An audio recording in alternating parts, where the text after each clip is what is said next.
Voilà pourquoi M. Félix Tshisekedi, dans son discours, il s'est contredit. En parlant déjà de la révision constitutionnelle, et après en disant qu'il va mettre en place une commission, parce que lui, c'est lui qui est habilité à pouvoir faire la révision constitutionnelle. Et il n'y a pas besoin de la commission. Mais au moins, il le disait avant. C'est moi qui ai la parole, s'il vous plaît. Et lorsque on n'a pas besoin d'une commission pour réviser. On n'a pas besoin d'un référendum. C'est pour ça que j'essaie d'expliquer ici qu'il aurait dû faire comme M. Délice Sanga l'avait fait en son temps. Il relève les articles à problème, les articles qui sont révisables. Et il va le soumettre à l'Assemblée nationale. Et ce sera à l'Assemblée d'acter si réellement on doit réviser la Constitution. Pouvoir constituer dérivé. Alors que s'il veut mettre en place une commission, ou s'il veut faire appel au référendum, et que déjà le référendum, cet article 5, n'a jamais été mis en place pour le changement, parce que le changement de la Constitution n'est pas prévu par la Constitution. Monsieur, Jean-Pierre Bemba a laissé la bourgeoisie à 35 ans. Écoutez-moi bien, à 35 ans. Pour tuer les Congolais. Écoutez-moi bien, sois calme. Sois calme. Bemba a laissé sa bourgeoisie avec son père, milliardaire congolais, aller dans la forêt pour la cause noble, pas pour tuer les Congolais. Oh. Je vais vous dire des choses aujourd'hui qui vont vous choquer. À l'Équateur, dans notre province, vous et moi, Laurent Désiré Kabila a promis d'effacer cette province dans la carte de notre pays. C'était d'abord une fausse information. Restez calme, mes frères. Notez, vous allez réagir. Moi, je suis aussi victime de ces bombardements. Vous allez réagir. Restez calme. Lequel? Laurent Désiré. C'était John, John, protège-moi. Bemba Gombo à ses côtés. Un autre cadre du MLC encore, nous sommes honorés. Lui s'appelle Joël Longangue. Et lui n'est plus à présenter, il s'appelle José Mujumbu, un habitué de cette tribune, professeur des professions. C'est un analyste politique indépendant. Et en face, en attendant l'arrivée d'un autre invité de l'opposition, nous sommes honorés de la présence de Madame Dena Lukunku, la seule dame de l'opposition qui nous honore ces derniers temps. Elle est la porte-parole du parti Envol. Envol, c'est le parti cher à M. Délice Sanga. Madame, je préfère ouvrir le bal avec vous carrément. Vous l'avez certainement suivi, hein? Félix Tshisekedi Tshilombo, discours sur l'état de la nation, les tout premiers de son deuxième mandat, les sixièmes du genre. Qu'est-ce qui vous a le plus marqué durant ces discours de 1h40 minutes? Merci beaucoup, Monsieur John. Je ne commencerai pas mon speech sans pour autant vous saluer d'abord. Merci. Je salue les co-débatteurs, je salue l'équipe technique et la population congolaise. Merci. Et je salue aussi le bâtisseur du monde qui hier avait fait un discours disant qu'il est capable de pouvoir construire des routes pour le monde entier. Les bâtisseurs du monde. Oui. Qui est-ce? Parce que la circonférence de la Terre, nous avons appris à l'école que c'est de 40 050 kilomètres. Mais M. Félix Tshisekedi a promis à la nation de construire 38 000 kilomètres de routes à dessert agricole et 11 400 kilomètres de routes normales. Donc il fait un total... Le Congo est vaste. Non, mais laissez-moi. Le Congo, à lui seul... Le Congo, c'est un continent. Non, mais laissez-nous parler. Vous avez la parole. Alors, il va construire 49 400 kilomètres de routes, sachant que par rapport à la surfacturation qui a élu domicile en République démocratique du Congo aujourd'hui, une route équivaut à 1 million de dollars.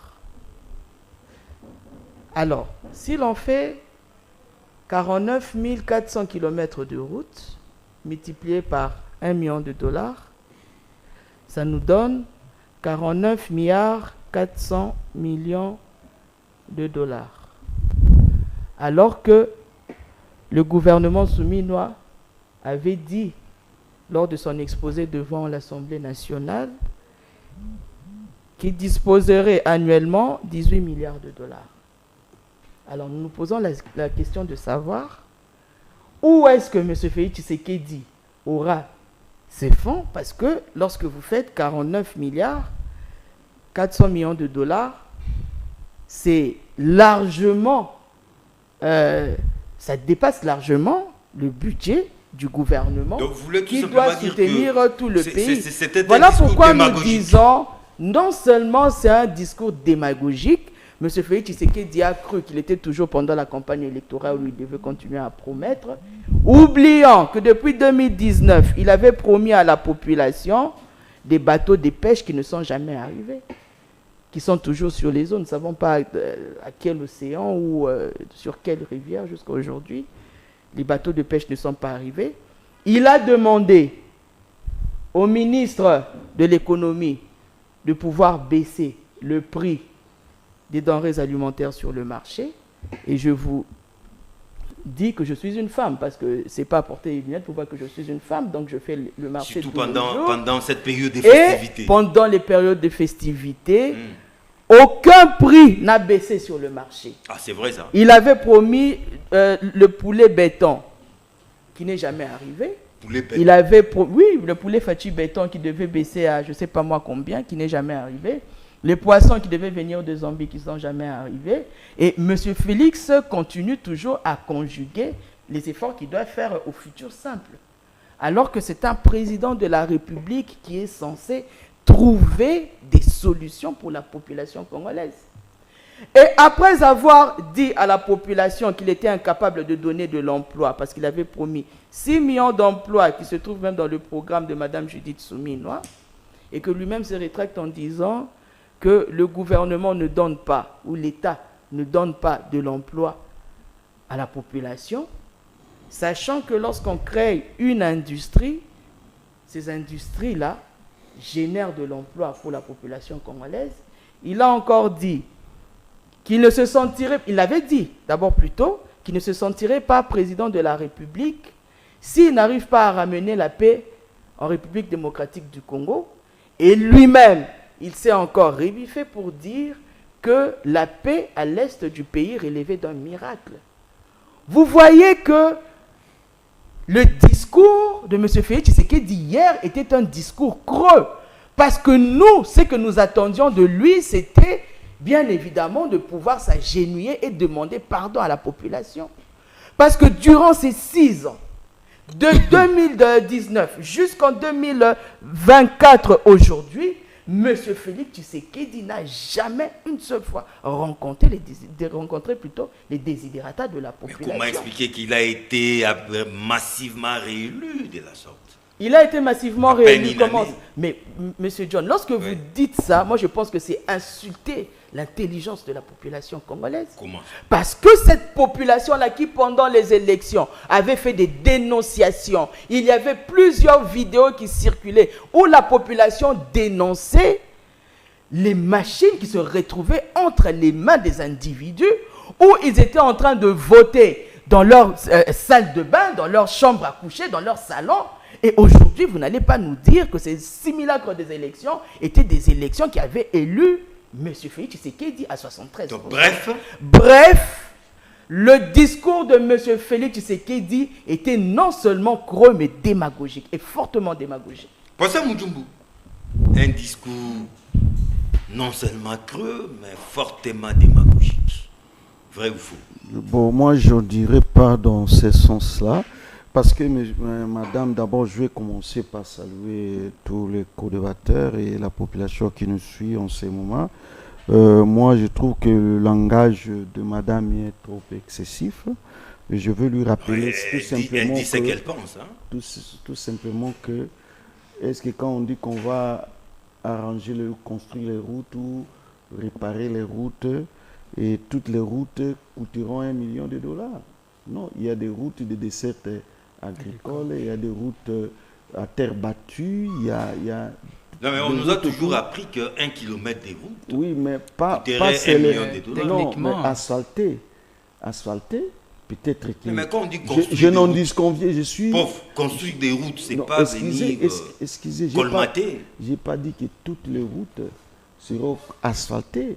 Je ne le contredirai pas lorsqu'elle dit qu'on surfacture.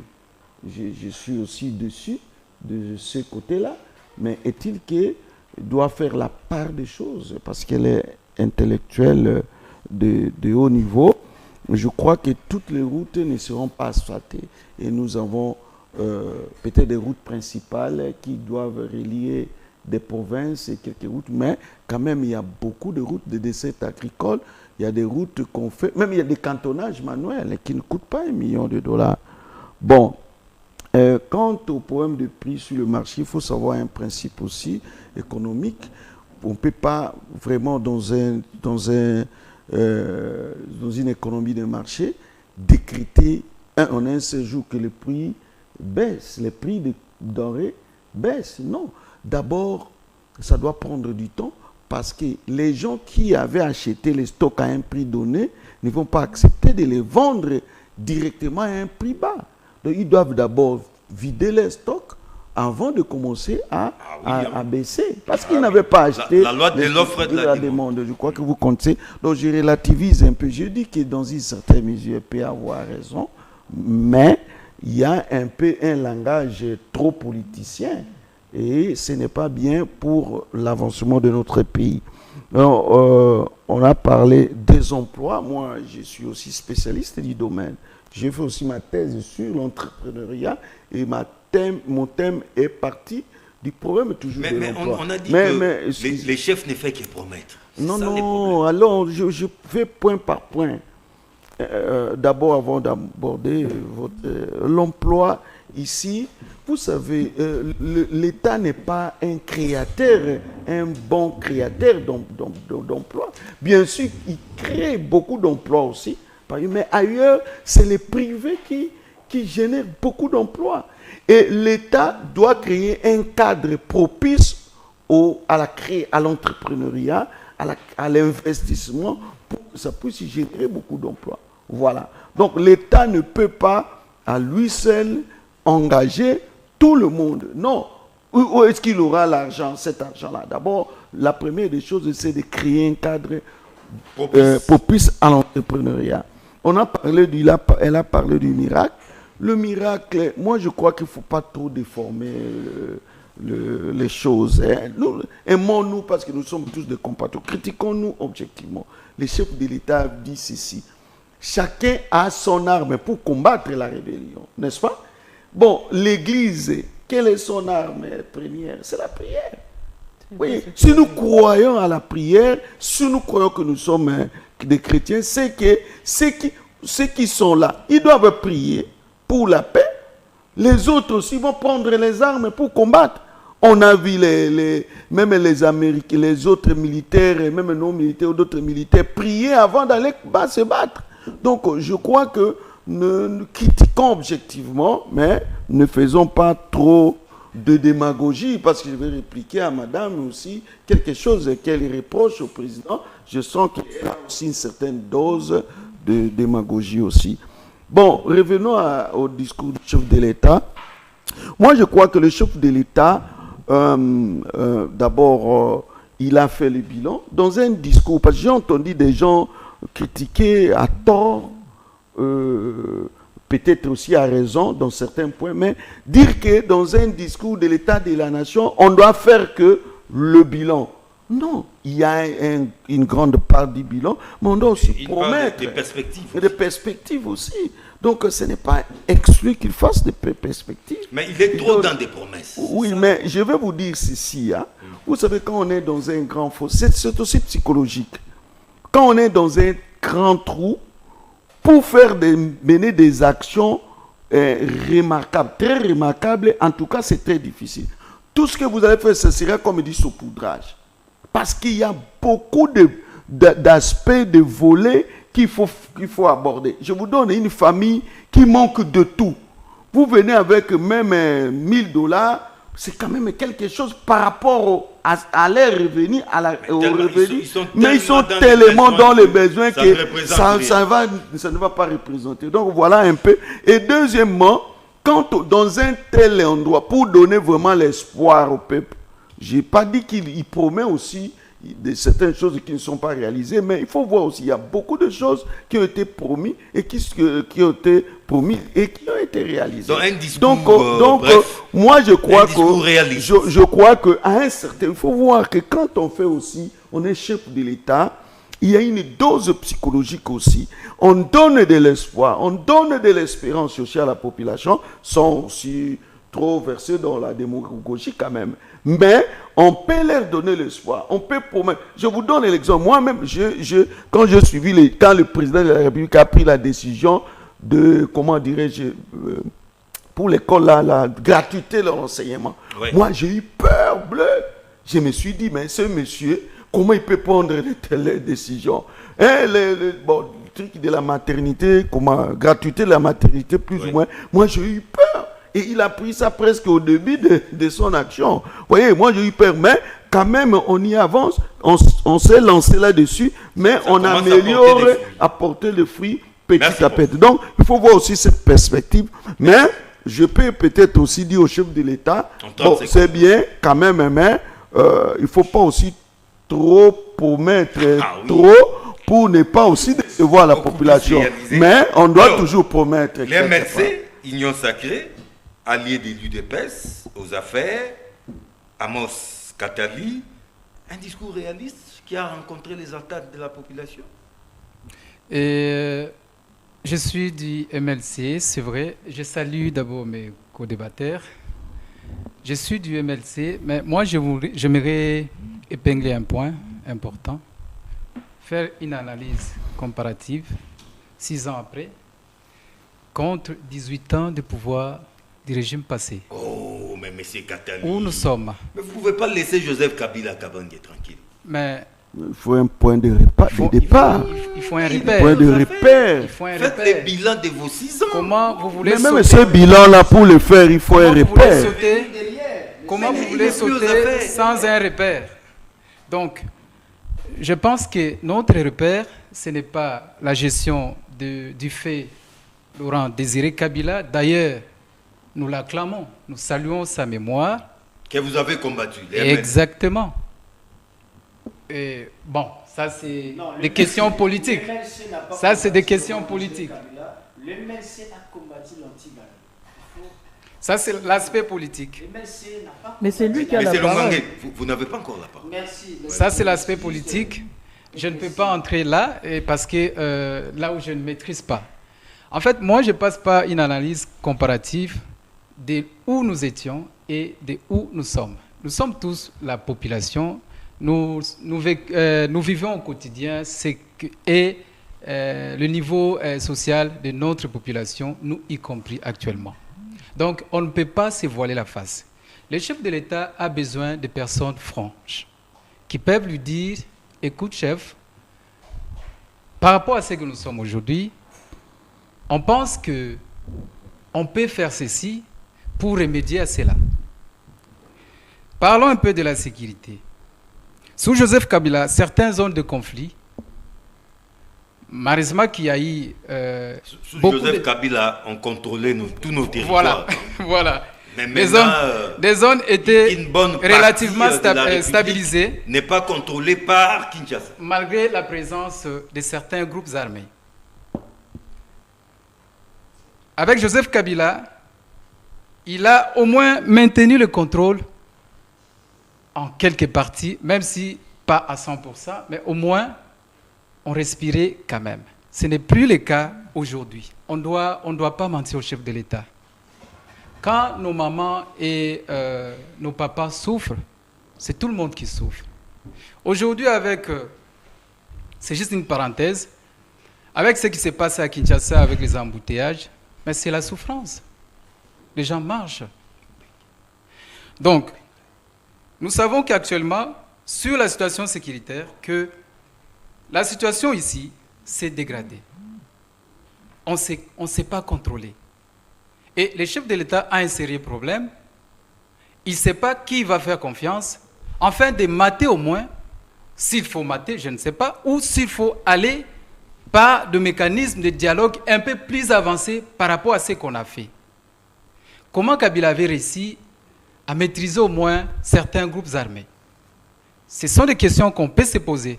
On ne peut pas dire que voilà, c'est notre pouvoir. Non, il ne s'agit pas de notre pouvoir, c'est le pouvoir de la population auquel nous essayons d'apporter un plus pour aller de l'avant.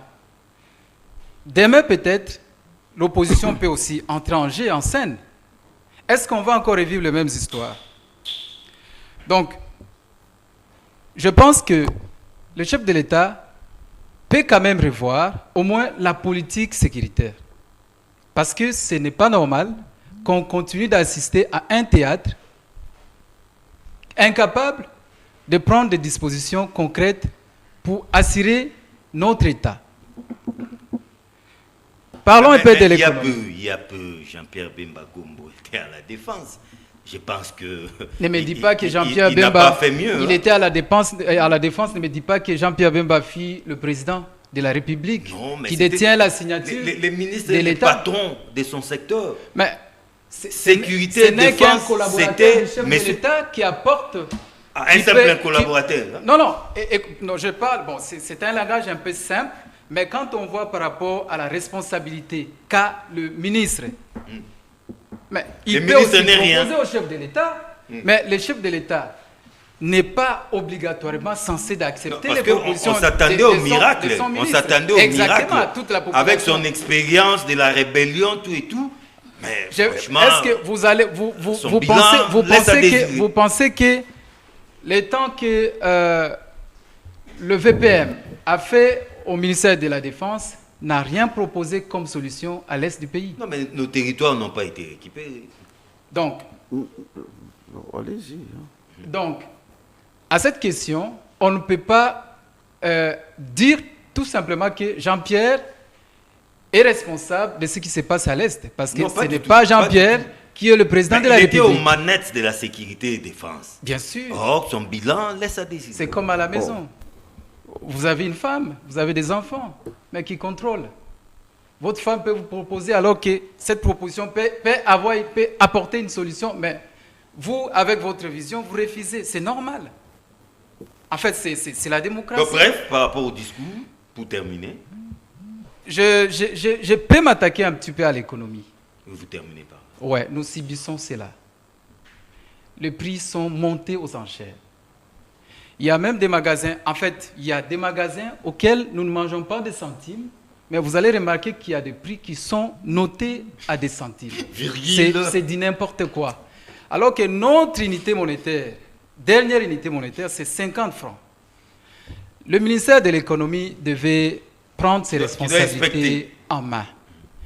Quand vous prenez 0,50 ou 0,60 multiplié par 10 000 personnes, c'est du fond. Ah oui, hein. C'est vous qui semblez minimiser ces centimes. Voilà, parfois ça passe, c'est rien.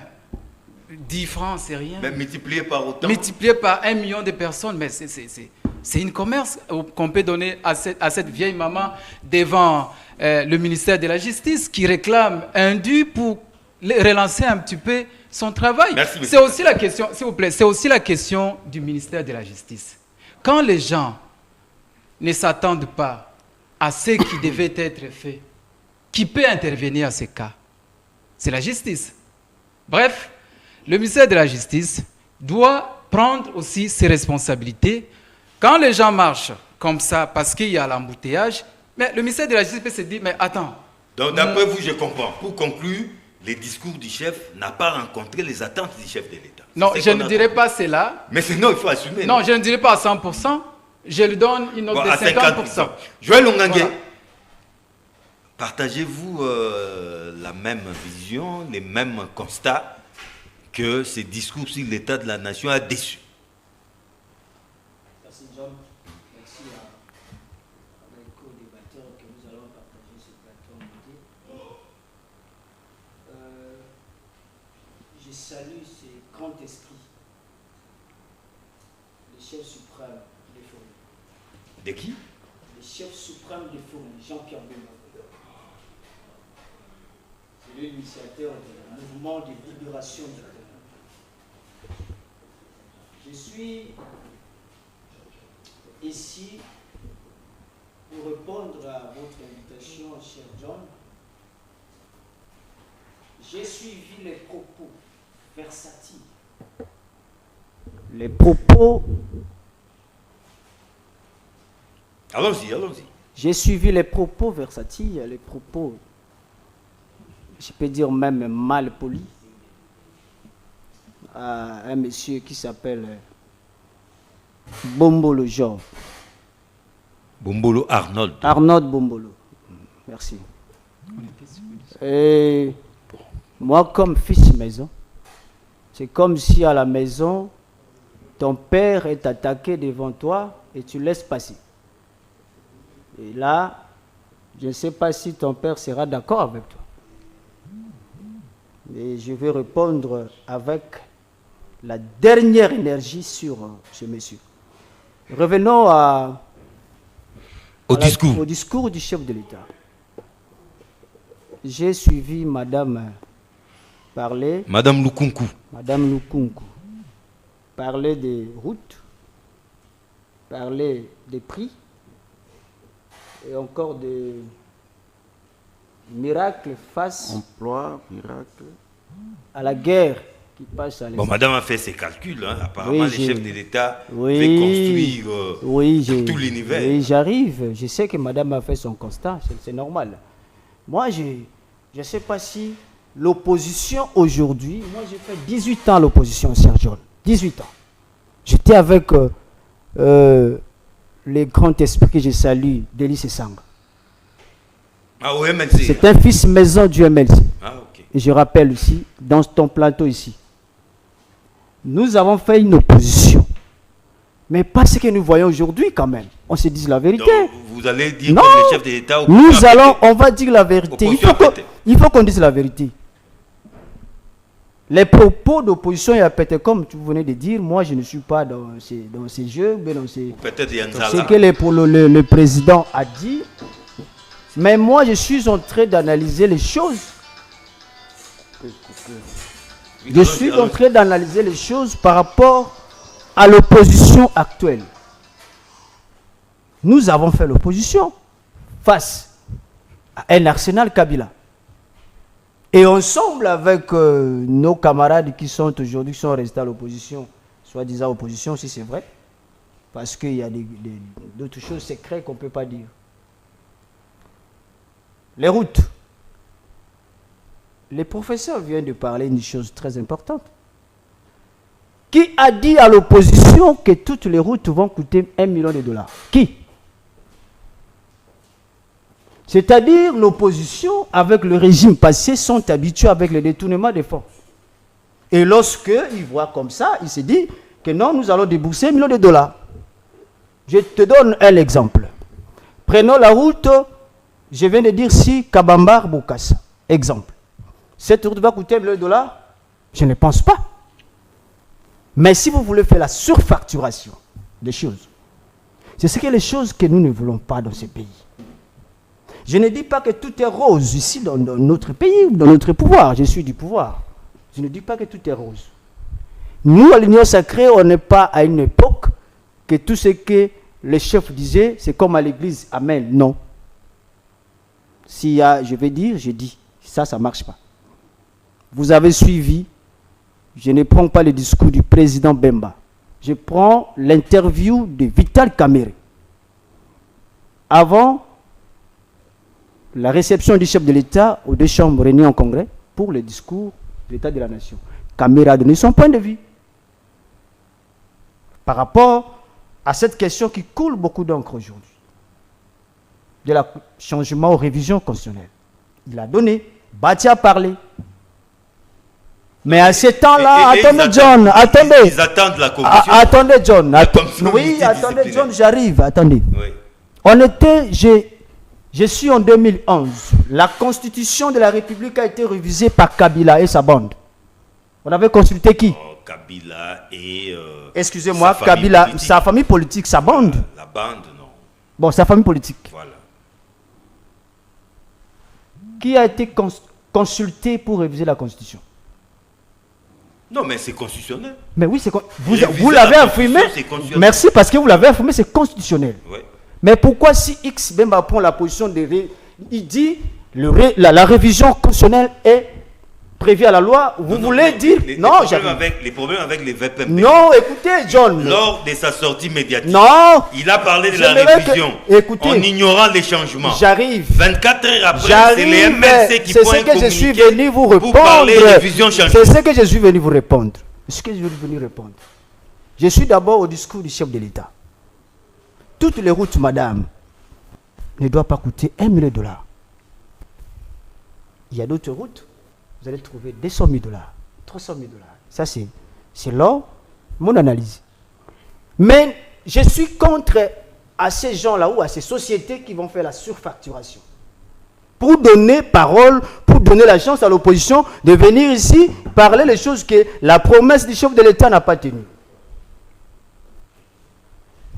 Le discours du chef, pour moi, c'est un discours d'espoir. Un discours d'espoir pour les Congolais. Un discours d'espoir. Et la réalité, maintenant, il faut aller dans la réalité. La réalité, c'est une autre chose. Le chef a dit.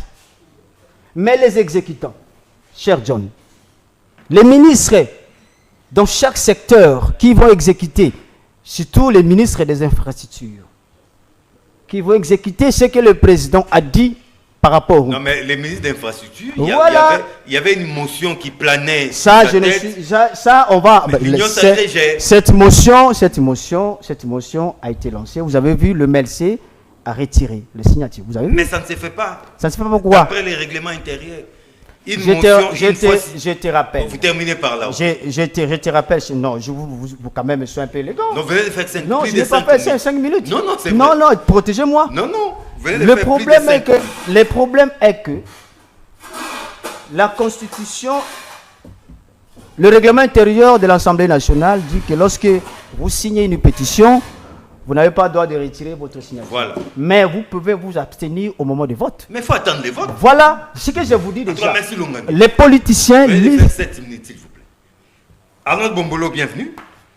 Merci beaucoup, cher John. Discours du chef de l'État. Je salue d'abord mes co-débatteurs et puis je profite de mes excuses parce que il y a trop d'embouteillages dans la ville de Kinshasa. On n'a pas su arriver. On gagne du temps. Opposition alternative 2028, les discours du chef de l'État sur l'état de la nation, vous l'avez certainement suivi, parce que vous, les questions de changement, révision de la Constitution vous intéressent tant. Le chef a apporté un nouveau concept. Cette fois-ci, il parle de réforme constitutionnelle. Ça vous a tiqué? Cher John, premièrement, laissez-moi d'abord dénoncer l'arrestation de l'un des communicateurs de l'opposition à la personne de Maître Jeannot Lopepe, un combattant avec qui nous avions partagé le plateau le vendredi passé sur votre table ici. Mais malheureusement, au jour d'aujourd'hui, Jeannot se retrouve entre le maître de la DEMIAP pour n'avoir rien fait. Il fait déjà 2 jours à la DEMIAP. Pourquoi l'ont-ils arrêté? Jusque-là, les raisons ne sont pas encore connues. Donc nous dénonçons cette manière de faire des choses. La place d'un opposant, ce n'est pas à la prison, ni moins à la DEMIAP, c'est plutôt au sein de la classe politique pour porter sa contribution. Partant du discours du président de la République sur l'état de la nation, lorsque j'avais suivi les discours, je me suis rendu compte que c'est comme si nous sommes encore pendant la campagne électorale. Or, la période de la campagne électorale est largement dépassée. Il aurait fallu que le président de la République puisse nous dire ce qu'il lui a déjà fait au cours de cette année et ce que son gouvernement compte faire. Mais le président de la République, depuis qu'il avait commencé, il n'a fait que promettre du début jusqu'à la fin, sans pour autant démontrer les prouesses de son gouvernement depuis son entrée, ou soit ce qu'il a fait durant les 6 ans passés ou les 5 ans passés. Donc, nous sommes assistés à un candidat président de la République qui a promis davantage aux Congolais ce qu'il lui compte faire aussitôt il est élu, mais pendant qu'il est déjà en exercice. Donc, vous allez vous rendre compte que nous sommes dans une cacophonie institutionnelle qui ne dit pas son nom, et ça prouve déjà que président de la République n'est pas vraiment à l'auteur du Grand Congo. Alors le Congo mérite quelqu'un qui a la dimension de sa superficie. Alors partant des réformes constitutionnelles que le président a utilisées. C'est les concepts, c'est pas révision. Non, c'est les concepts. Alors, changement. Les réformes constitutionnelles. Ça peut être une révision tout comme un changement. Non, les réformes constitutionnelles, ce qui est vrai, c'est une notion de droit constitutionnel. Lorsqu'on parle de réformes constitutionnelles, on fait plus allusion à la révision constitutionnelle. Voilà. Parce que les réformes constitutionnelles, on le fait dans la Constitution et pendant disons, dans la Constitution, pas nécessairement la Constitution en vigueur, on dit avec la Constitution. Et la Constitution, c'est actuelle qui est en vigueur. Oui, en vigueur. Alors, avec cette Constitution, la Constitution actuelle a prévu le mécanisme de sa révision. Donc, on faisait les débats doivent être clos. Alors, parce que lorsque les chefs parlent des révisions, vous avez dit, ça sous-attend. Les réformes constitutionnelles. Les réformes constitutionnelles. Ça sous-attend la révision constitutionnelle. L'opposition ne peut jamais se tranquilliser. Pourquoi? Parce que le chef de l'État a dit, mais l'intention l'intention n'est pas ce qu'il a dit. Parce que on a assisté, cher John, ce n'est pas pour la première fois, à chaque discours sur l'état de la nation, on assiste à un spectacle désolant. Des militants de l'UDPS entonnent leur hymne national au sein de l'hémicycle et le chef de l'État est debout, même les généraux debout, tout le monde debout. Alors, nous sommes dans quel état? Alors, le chef de l'État, lorsqu'il parle des réformes constitutionnelles, cher John... Mais il y avait un maître des séants qui... le président du Congrès. Non, mais le maître du Sénat qui est le président du Congrès ne pouvait rien faire. Comment ça rien faire? Ne pouvait rien faire parce qu'on avait assisté il n'y a pas longtemps, lorsque Jean-Pierre Bemba a dit sur Top Congo, il est pour le changement. Le lendemain, après avoir subi la pression des Kabouya, le lendemain, il était, disons, de la révision, il avait subi la pression des Kabouya et puis son parti, le lendemain, avait brandi un communiqué disant les contraires de ce que le président dit. Donc c'est pour dire qu'au sein de l'Union sacrée, il n'y a pas la démocratie. Lorsque le président ou l'autorité suprême, comme ils ont l'habitude de le dire, a dit, tout le monde doit suivre. Si vous ne suivez pas, vous serez sanctionné. Et voilà pourquoi même le président de la séance du Congrès, le président Vital Kamerhe, n'avait pas autre choix que d'accepter l'hymne national, l'hymne de l'UDPS au sein de l'hémicycle. Même les généraux étaient debout. Oui, même les généraux, même le Premier ministre. Lorsque les chefs de l'État étaient debout, vous ne pouvez pas... Mais c'est ce que nous disons, parce que c'est ce que nous disons, le chef de l'État lui-même. Il était debout. Non, cher John, je l'ai toujours dit. Nous assistons à un spectacle désolant depuis l'arrivée de Tchèques. Vous estimez que c'est de la provocation de l'UDPS au pouvoir. Alors voilà pourquoi lorsque le président de la République parle des réformes constitutionnelles, qui sous-entend la révision constitutionnelle, mais dans l'entretemps, les militants de l'UDPS ont entonné leur hymne national au sein de l'hémicycle, alors nous voulons savoir, le chef de l'État veut quelle réforme constitutionnelle? Non, mais le chef a été clair. Non, le chef n'a pas... Il a évoqué un article de la nomination du Non, cher John, voilà. Cher John, voilà encore. La nomination du Premier ministre ne dépend pas de la Constitution. Elle dépend plutôt du règlement intérieur de l'Assemblée nationale. Parce que pour que le gouvernement soit installé, il faut... La majorité. Il faut que les bureaux définitifs soient installés. Or, pour que les bureaux définitifs... Qu'on identifie la majorité. Voilà, pour que les bureaux définitifs soient installés, il faut d'abord que les bureaux provisoires soient là. Et les bureaux provisoires n'ont que 3 missions. La première mission, c'est d'élaborer le règlement intérieur. La deuxième mission, c'est de valider le mandat. Et la troisième mission, c'est d'installer les bureaux définitifs de l'Assemblée nationale. Alors, est-ce que cette question pouvait faire l'objet d'une révision constitutionnelle? Il faut plutôt réviser le règlement intérieur de l'Assemblée nationale et non la Constitution. Parce que la Constitution de notre pays, le délai n'est pas prévu par la Constitution. Or, c'est le règlement intérieur de l'Assemblée nationale qui est lourd. Alors, j'aimerais que le président de la République puisse demander aux députés nationaux de réviser leur règlement intérieur et puis au moment opportun, de réviser aussi la loi électorale. Et surtout qu'il a aussi fait mandat. Lui ne peut pas demander encore la révision en ce qui concerne l'annonceur du Premier ministre. Ce week-end, les mouvements, c'est éveil patriotique. Vous comptez organiser une sorte de meeting, mais nous apprenons aussi qu'il y a un parti qui doit aussi organiser un meeting dans le même périmètre. Mais ça, ce n'est pas notre problème. Parce que vous savez que nous sommes dans un régime d'information. Et ça va faire près de mois que le sursaut national avait informé à toutes les instances, que ce soit le gouvernorat, que ce soit la police, que ce soit toutes ces institutions-là, que nous aurons meeting samedi le 14 décembre 2024 à la place municipale ou le terrain municipal de Massina. Et si M. Constant Moutamba, puisqu'ils se disent que le pays leur appartient, ils veulent plutôt faire le meeting le même jour, c'est à eux de voir. Mais nous avons appelé la population chacun va garder sa bande. Pouvoir venir. Il a intérêt à garder sa bande. Parce que demain, ce sera la population qui va répondre à cette invitation. Et il n'y a pas lieu pour M. Constant Moutamba de venir entraver ou bien venir chercher du désordre. Parce que là, c'est la population. Voilà pourquoi même je réitère encore mon invitation pour demain, samedi 14 décembre, au terrain municipal de Massina, à partir de 9h. Et nous savons que puisque c'est la population qui nous a demandé de venir leur expliquer le pourquoi et du comment que le sursaut national ne veut pas le changement ou même la réforme de la Constitution, nous pensons qu'ils seront là pour écouter les réponses qu'eux-mêmes ont demandé à ce que nous puissions leur donner. Donc, en voyant ou bien en écoutant les réactions des uns et des autres, avec le professeur qui est analyste politique indépendant. Inclus à l'Union Sacrée, nous disons et les amis du MLC que, bien évidemment, ils ont raison de réfléchir comme ça. Parce que la réflexion qui émane du ventre est souvent une réflexion biaisée. Et je suis content avec mon interlocuteur d'en face, M. Amos, qui a reconnu et qui a soutenu la thèse qui dit que le poisson ne fait que pourrir par la tête.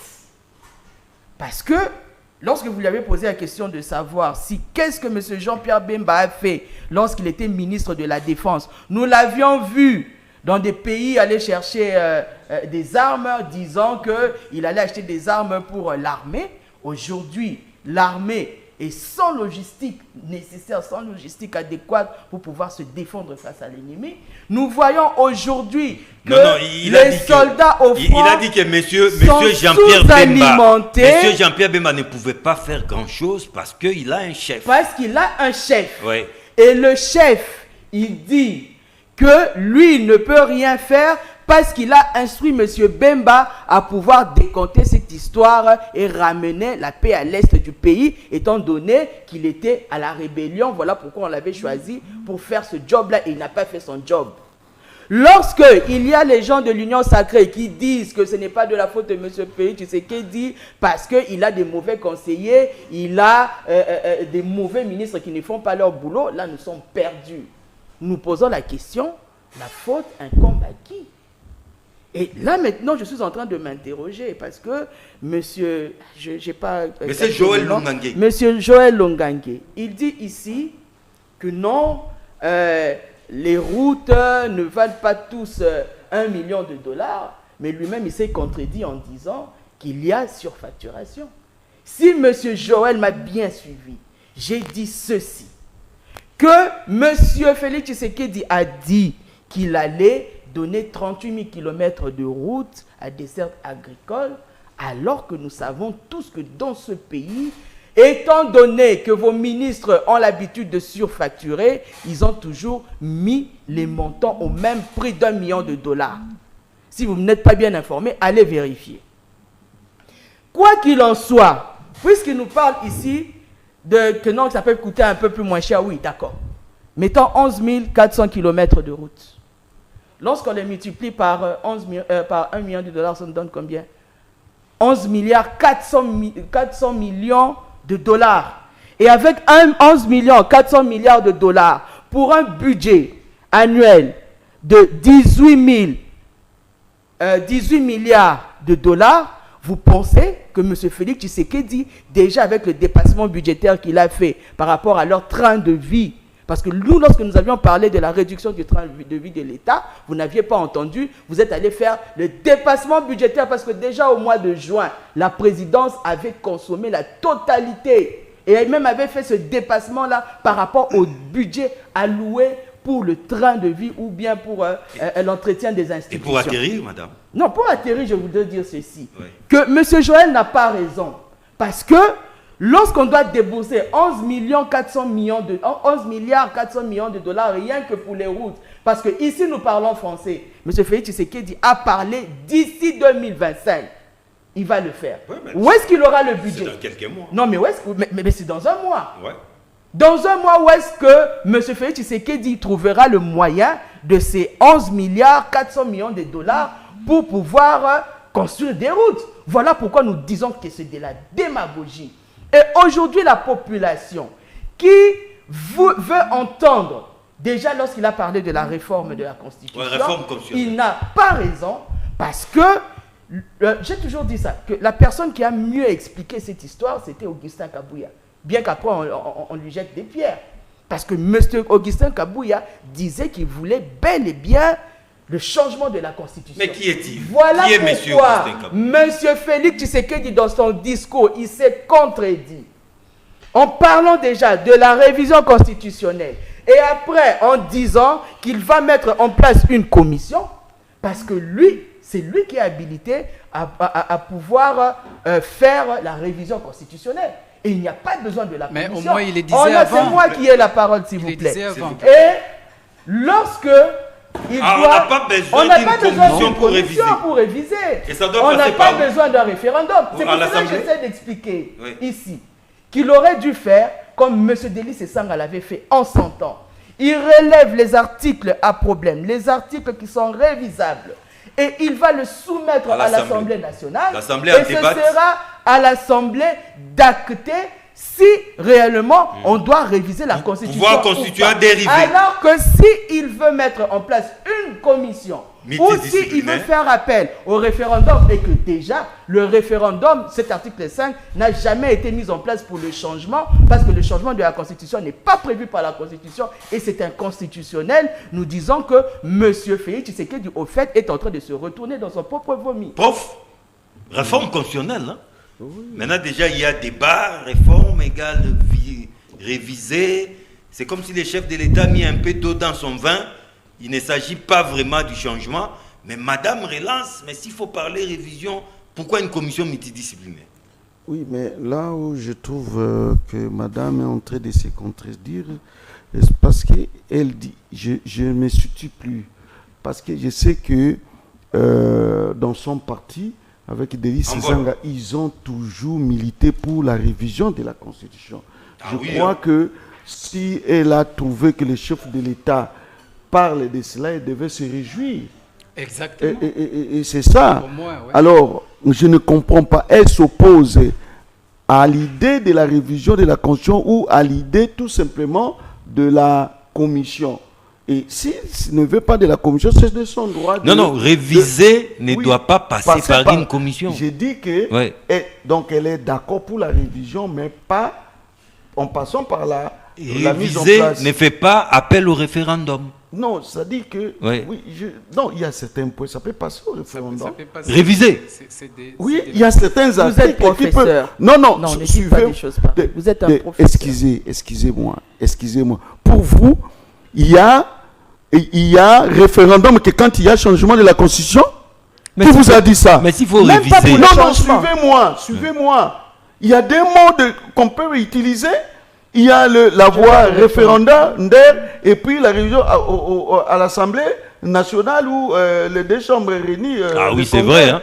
Parce que même quand la Constitution parle du référendum, il y a certains points, même pour une révision, le chef de l'État, pour un point, un article donné qui est très sensible, qui n'est pas verrouillé, l'article 220, le président de la République peut se dire non, pour cette question, je souhaite que ce soit la population elle-même qui se prononce. Ça se fait. Ou les détiens du Congrès.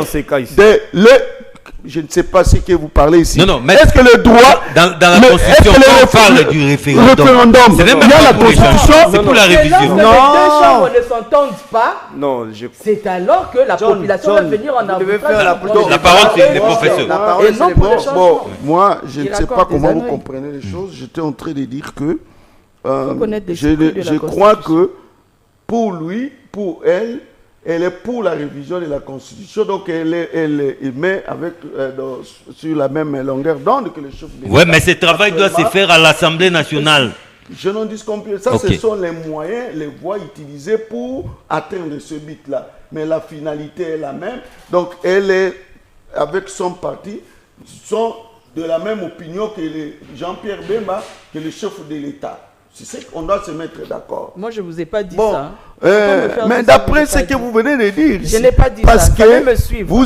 Vous avez toujours milité pour la réforme. Il fallait me suivre, je n'ai pas dit ça. Bon, alors c'est là où je dis que vous prenez, il parlait une chose et son contraire à la fois. Je m'excuse d'utiliser ces termes-là, ce langage-là. Bon, vous avez parlé aussi, mon frère ici, je croyais que c'était Bomolo, mais c'est Bombolo. Bombolo, je connais certain animal, là, j'ai oublié encore le nom français. Oui, c'est lui qui crie très fort, là, le matin Bombolo, oui, je connais. Moi, oui, non, un animal Bombolo, il crie très fort la nuit, comme lui il est en train de crier ici. Bon, vous avez dit que le chef de l'État, comme il est fait mandat, il ne peut pas engager les réformes. Moi, je crois qu'on doit dépasser ce niveau. Moi, je crois que pour vous, pour mieux faire, il faut que ça vous profite à vous. Non, nous sommes comme les parents ici. Quand il veut mourir, il prend tout ce qu'il avait investi, il commence à dilapider. C'est interdit par la loi. Mon frère, il faut éviter cet esprit-là. Ayez l'esprit gêne et l'esprit actuel. Évitez cet esprit sorcier et de certains de nos parents. Donc, ma chère, je voulais que vous retiriez un peu ce que vous avez dit, que nous réfléchissions par le ventre. Non. Et soyons quand même courtois ici. Donc nous réfléchissons. Si vous avez un argument contraire, donnez. Moi, je suis tout à fait d'accord avec vous. Ce que vous venez d'argumenter ici, je retenu ça que est-ce que le chef de l'État doit passer nécessairement par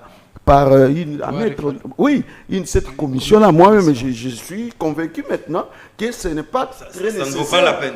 Ça ne vaut pas la peine. Il peut réunir ses spécialistes et il propose. Mais je ne sais pas, on va encore chercher à savoir pourquoi il a voulu élargir ça. C'est pour amener quand même, élargir de la bonne foi, afin que tout le monde soit sur l'étendue. La commission va prendre cette copie et amener à l'Assemblée. Non, ça va passer. La commission ne va pas le faire. C'est un organe, c'est comme un prolongement du chef de l'État qui va réfléchir pour lui. Il a un cabinet. Il a un cabinet. C'est ce qu'on dit que on va y réfléchir si c'est légal ou si c'est constitutionnel, si c'est légal oui ou non. Donc j'étais en train de dire ceci. Moi, j'ai retenu beaucoup plus l'aspect réforme parce que moi-même j'avais proposé et même sans mettre, je ne sais pas si on peut... Oui, depuis 2020, j'avais proposé cela et je suis le pionnier à le faire. Donc, que ce soit dans une commission ou dans les cabinets de manière informelle, nous pouvons même inverser ces documents. Merci, John. Avant de réagir de ce que madame et le frère viennent de parler, j'aimerais revenir un peu en arrière en disant que je suis ici pour répondre à M. Bombolo. Vous savez, chez nous, parce que vous êtes de la même province que moi. Ah, comment vous les savez? Oui. Les noms? Bombolo, les noms. Moi, je suis Longangue. Lui, il est Bombolo. Bombolo, Longangue. Bien sûr, il est chez nous. Et on nous dit toujours, on nous a appris le respect des aînés. Le respect des aînés, c'est comme une coutume chez nous. Une culture même. Une culture. Je ne sais pas de quoi tu parles. J'arrive, vous allez comprendre bientôt dans quelques secondes. Vous allez comprendre. Je ne suis pas d'accord de ce que tu as tenu des propos versatiles vers le président du MLC. Comme quoi? J'arrive. Vous traitez le président d'un enfant. Oui. Mais je vous dis, sois calme, ce n'est pas vous qui avez la parole, c'est moi. Je vous ai laissé parler. Ouais. Messieurs, Jean-Pierre Bemba a laissé la bourgeoisie à 35 ans. Écoutez-moi bien. À 35 ans. Pour tuer les Congolais. Écoutez-moi bien. Sois calme. Sois calme. Bemba a laissé sa bourgeoisie avec son père, milliardaire congolais, aller dans la forêt pour la cause noble. Pas pour tuer les Congolais. Oh. Je vais vous dire des choses aujourd'hui qui vont vous choquer. À l'Équateur, dans notre province, vous et moi, Laurent Désiré Kabila a promis d'effacer cette province dans la carte de notre pays. C'était d'abord une fausse information.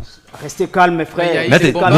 Notez, vous allez réagir. Moi, je suis aussi victime de ces bombardements. Vous allez réagir. Restez calme. Lesquels? Laurent Désiré C'était John, protège-moi. John, protège-moi. Mettez Bombolo, notez s'il vous plaît. John, protège-moi. Je mets en cause sa licence qu'il a dit. Ça, je l'ai dit ici. Sa licence en droit. Sa licence en droit, je le mets en cause. C'est un avocat. Je le mets en cause, son avocat, je le mets en cause. Peut-être que c'est un stagiaire. Je le mets en cause. Oh non. Il a dit, écoutez-moi, il traite Bemba d'un enfant qu'il a un diplôme très élevé que Bemba. Je vais vous donner un document, peut-être qu'il n'est pas outillé. Bemba, c'était un licencié en sciences économiques et commerciales. De quelle université? Sois calme, frère. Sois calme. Il va être surpris. Hein. Bemba a fait les études primaires, secondaires ici au collège Bouboutou. Université est parti faire en Belgique. Quelle université? Mais sois calme, pourquoi tu es agité? Quelle université? Pourquoi tu es agité? Citer le nom de l'université. Mais moi, je vais te citer. Moi, j'ai lu l'État de la liberté écrit par Jean-Pierre Bemba. Lui m'a dit, tu as ça, moi j'ai lu et j'en ai ça. Bombolo, vous allez réagir. J'en ai ça. Bombolo, vous allez réagir. Il a une licence. Il a une licence à Ichek. Celui qui, si tu maîtrises bien, mais sois calme. Sois calme. Pourquoi tu es agité? Je suis venu ici pour te montrer que lorsque tu ne maîtrises pas la chose, vous devez te taire. Je connais bien Bemba plus que toi. Non. Et je vais te le démontrer. Non. Lorsque j'aurai la parole. Non. Sois calme, sois pas agité. Sois calme. Pourquoi tu es agité? Je ne suis pas agité. Quand tu parlais, moi j'étais assis. J'étais ici. Parce que assis, je te regardais. Je t'ai dit, John, protège-moi parce que... Non, vous avez la parole. Je sens qu'il y a... Vous avez la parole, mais essayez de vous résumer aussi. On n'est pas là, on n'est pas là. Mais non, je ne suis pas dans ce contexte-là. Je suis dans un parti discipliné et je suis bien éduqué. Pas comme lui. Vous serez complété par un autre. Pas comme lui. Moi, si je suis à l'opposition, si je vois... Bemba a pris la position comme étant un homme politique. Et vous avez suivi la sortie médiatique de Jean-Pierre Bemba. Sur Top Congo. Sur Top Congo, avec moi. Il a cité... Lorsque Christian Lusako et les journalistes qui l'entouraient l'a reçu, Bemba dit que j'engage le MLC ici. Vous avez auditionné ça? Sois calme, sois calme. Le MLC, Jean-Pierre Bemba, il est en incompatibilité. Il ne peut pas signer un document officiel du parti. Je suis cadre du MLC. Et lorsque je dis des choses avec vérifiable, Jean-Pierre Bemba s'est présenté au niveau de la radio Top Congo comme étant une personnalité politique et VPM Transport. Et il a dit, je soutiens, nous allons parler révision constitutionnelle. Où est le péché qu'il a fait? J'ai suivi mon vieux Delis Sanga, qu'il a soutenu aussi. Oui, c'est vrai, il a parlé. Voilà, mais vous voulez me dire les partis les contredisent. C'est là où je vais chuter. C'est là où je vais chuter, cher. Le MLC est géré par un secrétaire général qui s'appelle Babal. Le président national est à l'incompatibilité, ne peut pas engager, ne peut pas nommer. La position que vous avez vue, la lettre qui circulait sur les réseaux sociaux, c'est la position du parti. Contradictoire. Non, ce n'est pas contradictoire. Ce n'est pas contradictoire. Ce n'est pas contradictoire. Il n'a pas engagé le MLC. Il n'a pas engagé le MLC. Sois calme. Papa, laissez-moi terminer. Laissez-moi. Il a eu 10 minutes, moi j'ai que 6 minutes. Je calcule mes minutes. Non, je calcule mes minutes. Vous êtes à 2. John, je calcule mes minutes. Protège-moi. Non, j'ai calculé ces minutes. Protège-moi. Moi, je ne peux pas les répondre. Et avec l'impolitesse, il passe à la télé, manquer à Bemba. Monsieur, un peu du respect. Non, tu es poli. Monsieur, un peu du respect. Je l'ai dit, je ne peux pas retirer parce que quand tu as manqué le respect à Bemba, je ne suis pas d'accord avec vous. Le toi qui est impoli. Tu es impoli. Si tu es très impoli, moi je ne le suis pas. Et quelqu'un comme Bemba, un rebelle, quelqu'un qui a le sang de Bemba n'est pas rebelle. Mais Bemba n'est pas rebelle, c'est toi qui es. Il fut rebelle. C'est toi qui. Voilà, tu as organisé, tu as arrosé. Il fut. Maintenant, Kabila fit quoi? Mais Kabila était quoi? Dites-moi, Kabila était quoi? Kabila était quoi? Vous pensez que moi, comme je suis ici, un père de famille comme monsieur, Bemba, je vais te répondre et répondre à ton monsieur de Bemba. Je dois suivre tes bêtises que tu dis. Je vais te répondre et répondre à ton monsieur de Jean-Pierre Bemba. Sois calme. Katali. Sois calme. Longangé. Jean-Pierre Bemba. Jean-Pierre n'est pas rebelle. Sinon Katali ne va pas Jean-Pierre Bemba n'est pas rebelle, c'est toi qui es impoli, je t'ai dit.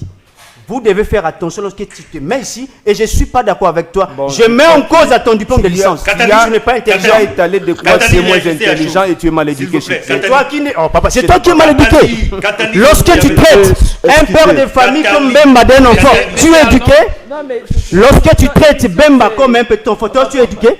Dites-moi, l'éducation que tu as eue. Tu es éduqué plus que Jean-Pierre Bemba. Parce que moi je ne peux pas tenir les armes. Toi tu es éduqué plus que Jean-Pierre Bemba. S'il vous plaît.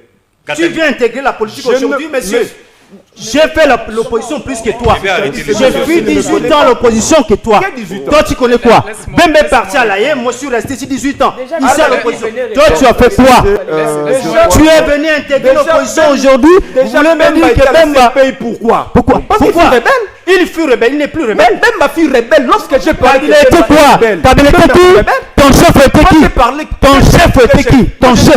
Toi, tu es regarde-moi. Il faut s'assumer. Un politique s'assume.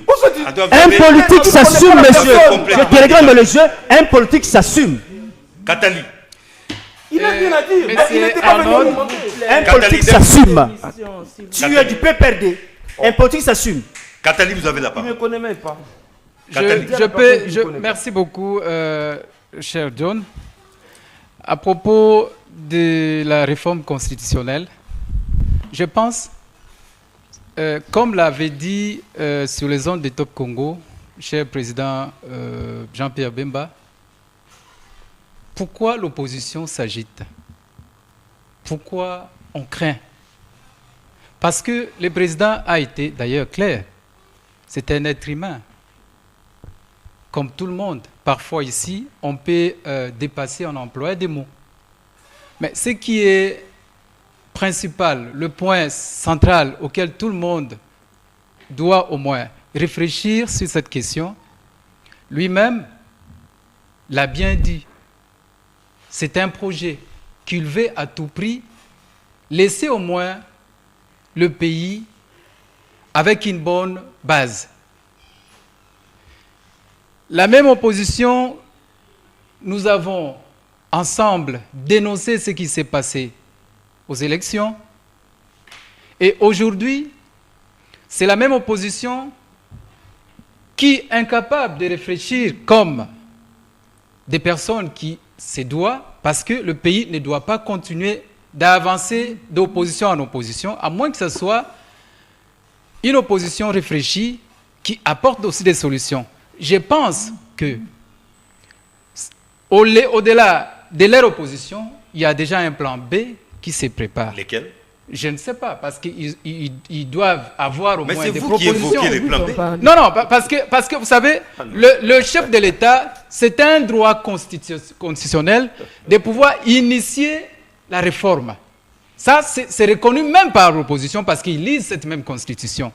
Alors, on ne va pas soutirer ces droits nobles du président de la République qui, ce qu'il veut, initier au moins cette réforme. Et d'ailleurs, c'est de la bonne foi de pouvoir rassembler tout le monde autour d'une table, que l'opposition ne nous dit pas que dans l'actuelle constitution, tout est parfait. Oui, une sorte de dialogue. Ah, ok. Une sorte de dialogue.